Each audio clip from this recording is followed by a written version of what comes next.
আমরা এখন কত অধ্যায়ের পড়াটা শিখব? সপ্তম অধ্যায়ের নাম কি? এখান থেকে আমরা কত নম্বর শ্লোকটা শিখব? 14 নম্বর শ্লোক কে বলেছেন? আমরা শব্দগুলো জেনে নিই। দৈবীয়েষা গুণময়ী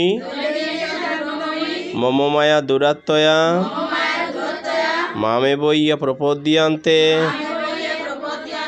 মায়ামেতাম তরন্তিতে।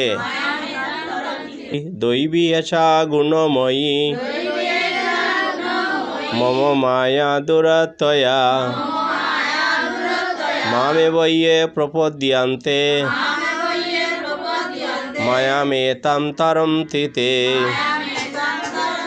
শ্রী ভগবান বললেন, আমার এই অলৌকিক ত্রিগুণাত্মিকা মায়া অতিক্রম করা অত্যন্ত কঠিন, কিন্তু যারা আমার শরণাগত হয়ে আমাকেই ভজনা করেন, আমার কৃপায় তারাই এই মায়া উত্তীর্ণ হতে পারেন।